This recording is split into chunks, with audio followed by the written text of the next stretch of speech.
Good morning friends, তোমরা সবাই কেমন আছো? আশা করছি ভালো আছো। আমরাও ভালো আছি। আমার নতুন একটা ভ্লগে তোমাদের অনেক স্বাগত জানাই। তো ভিডিও শুরুর প্রথমেই সবাইকে জানাচ্ছি মেরি ক্রিসমাস।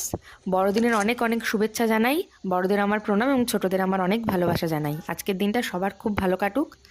তো সকালবেলা উঠে পড়েছি। সকালবেলা যা যা রুটিন থাকে, গোপালের সেবা দিয়ে তুলসী থান ধুয়ে নিচে চলে এসেছি রান্নাবান্না করার জন্য। তারপর হচ্ছে এই যে দেখো রান্না বসিয়ে দিয়েছি। ভাত একদিকে হচ্ছে আর একদিকে দেখো গরম গরম ডিমের ঝোল হচ্ছে। এই শীতকালে কিন্তু ডিমের ঝোলটা বেশ ভালোই লাগে। এই যে এখন জামা কাপড়গুলো ভিজিয়েছি, এগুলো একটু কাচতে হবে। প্রতিদিনই কিছু না কিছু কাচার থাকে, বুঝলে বন্ধুরা। তো তাই জন্য একটু জামা কাপড়গুলো তাহলে কাচাকুচি করে নিই, তারপর আবার তোমাদের সামনে দেখা হচ্ছে। দেখো বন্ধুরা, আমি এখন ঘর মুছছি, তাই তোমাদের সাথে একটু শেয়ার করলাম। এটা দিয়ে ঘর মুছতে বেশ ভালোই লাগে, বেশি নিচু টিচুও হতে হয় না।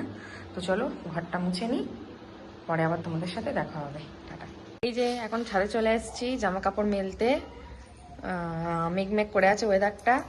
এই এবার জামা কাপড় মেলে হচ্ছে কি নিচে যাব, তোমাদের একটু দেখালাম। ছাদে জামা কাপড় মেলতে এসেছিলাম, তাই একটু দেখিয়ে দিলাম। এই যে আমাদের পরি রানী। ঠিক আছে, ঘর বারান্দা ঝাঁট দিয়ে বাসন টাসন গোছাই নিয়ে এখনো, বাসনটা গোছাবো, মাজা বাসনগুলো। আর যে দুধ গরম হচ্ছে এখন, তাই বললাম তোমাদেরকে একটু দেখাই। দেখো এই তো দেখ, তুই আসবি তো, ভিতরে আয় তুই। এই যে আমরা সবাই এখন মেলায় যাচ্ছে, একটু হাই করে দাও। ও হাই করো একটু। তারপর দেখো মেলায় গিয়ে ফার্স্টে একটু তোমাদের মেলার গেটটা দেখালাম।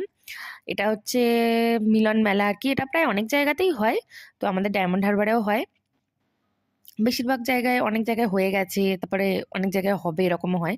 তো আমাদের এখানে ওই মেলাটা ওই ধরো 20 তারিখ থেকে আরম্ভ হয়, তো 5-7 তারিখ পর্যন্ত চলে।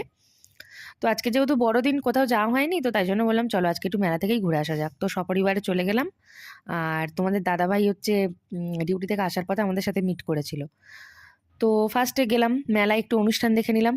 তারপরে মেলায় এত ভিড় হয়েছে, এসে মানে মেলার একদিকটাই একটু তোমাদের সাথে শেয়ার করেছি। এত ভিড় হয়েছে যে মেলা আমরা ঘুরবারই কোনো মানে স্কোপ পাইনি। গায়েই গলাতে পারছিলাম না, এত মেলায় ভিড়, মানে ভালোই লাগবে না। যে হচ্ছে কি মেলাটা যে ঘুরবো, ভালো লাগবে না একদম। তারপর যথারীতি বললাম যে খেয়ে দিয়ে বাড়ি যাই চলো। তো মেলার প্রধান আকর্ষণ ফুচকা ঘুগনি, এগুলো ছাড়া মেলা অসম্পূর্ণ। তাই ফার্স্টে একটু ফুচকা খেয়ে নিলাম, তারপরে সরি সরি ফুচকা খাইনি, একটু ঘুগনি খেয়ে নিলাম, তারপরে খেয়ে নিলাম পাপড়ি চাট। পাপড়ি চাট কার কার ফেভারিট অবশ্যই কিন্তু কমেন্টে জানিও। তারপরে আর ভাল লাগছিল না, তো বললাম চলো, যেহেতু মেলায় গেছিলাম আর বাড়ি এসে কিছু করতে ইচ্ছা হবে না। তাই দেখো ডিনারের জন্য এইগুলো নিয়ে এসে খাওয়া দাওয়া করে নিয়েছিলাম রাত্রেবেলা। তো এই হচ্ছে ব্যাপার।